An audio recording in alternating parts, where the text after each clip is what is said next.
Good morning students. आज का volume 7 हम बात करेंगे violation of classical linear regression model. जो वॉल्यूम 3 में हमने कवर किया था, उसकी वायलेशंस अगर होती हैं तो क्या होता है। My self doctor Ajay Bhatia from IMS academy. आज हम बेसिकली 2 वायलेशंस की बात करेंगे हमारे टॉपिक के अंदर।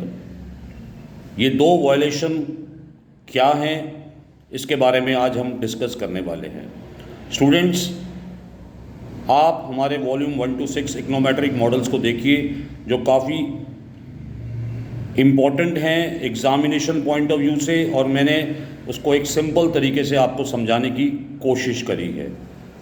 तो आज वापस हम वॉल्यूम 7 में स्पेसिफिकली हम बात करेंगे हम 2 मेजर प्रॉब्लम्स की जो अराइज होती हैं हमारे एम्पिरिकल वर्क के अंदर, की violations of classical linear regression model. उसमें भी हम 2 चीज़ों के बारे में आज डिस्कस करेंगे, हेटेरोडेसिटी एंड ऑटो कोरिलेशन। ये दोनों क्रूशल्स होती हैं हमारे को अंडरस्टैंड करने के लिए, हमारे इम्पैक्ट स्टडीज़ के अंदर उसकी एफिशिएंसी और हमारी रिलायबिलिटी ऑफ OLS एस्टिमेटर्स की। स्टूडेंट्स, हेटेरोडेसिटी जो हम पहले भी डिस्कस कर चुके हैं, अगर हम वापस उसको एक बार रिवाइव करें, उसको समझने की कोशिश करें कि हेटेरोडेसिटी होती क्या है या ये कब अकर करती है।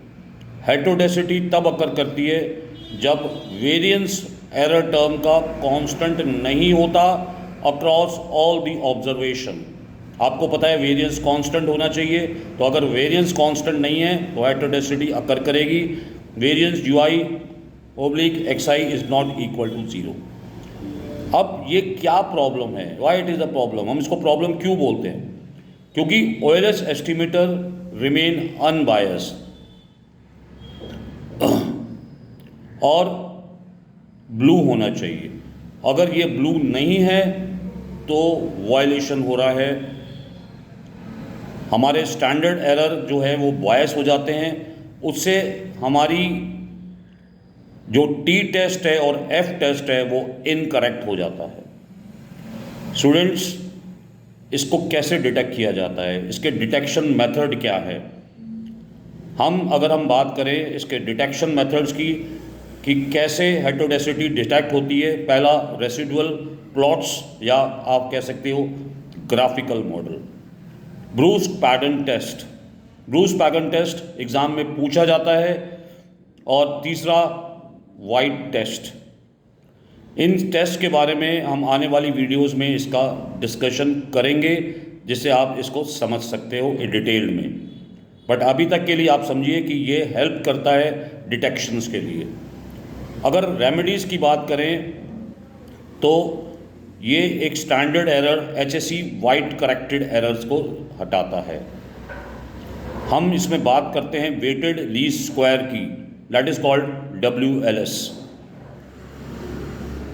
नेक्स्ट, अगर आप बात करें तो ऑटो कोरिलेशन। ऑटो कोरिलेशन भी हमने डिस्कस कर रखा है हमारी प्रीवियस वीडियो में, आप उसको जाके एक बार देख सकते हैं। मैं आपसे रिक्वेस्ट करता हूं कि आप उसको पुरानी वीडियोस को देखिए और समझिए।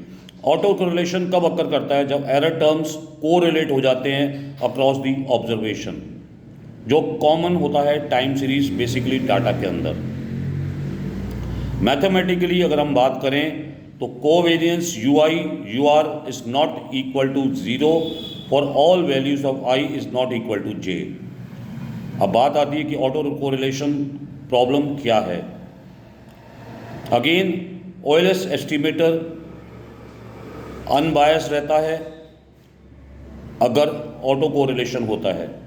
सिस्टम हमारा एफिशिएंट नहीं रहता, और जो स्टैंडर्ड एरर है वो रॉन्ग और मिसलीडिंग होगा, उससे हमारा सिग्निफिकेंस टेस्ट पे इसका इफ़ेक्ट क्रिएट होगा। अगर इसको डिटेक्ट करने की बात करें, इसको डिटेक्शंस कैसे करती थी जाती है, तो हम इसको again graphically by residual plots इसको समझ सकते हैं। सेकंड, इसको डर्बिन वॉटसन टेस्ट से इसको डिटेक्ट किया जा सकता है। और थर्ड, ब्रूस्ट गॉडफ्रे टेस्ट। स्टूडेंट, इन टेस्ट को आप अच्छी तरह से समझिएगा।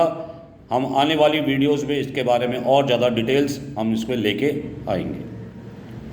अब बात करते हैं रेमेडीज़ की। इसकी रेमेडीज़ क्या हो सकती है?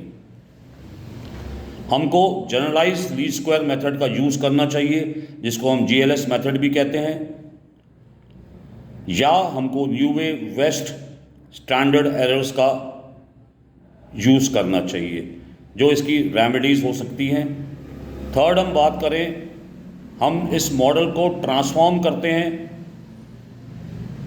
और जिसको हम ट्रांसफॉर्मेशन ऑफ मॉडल करते हैं, और AR मॉडल्स भी कहा जाता है। अगर हम कंपैरिजन करें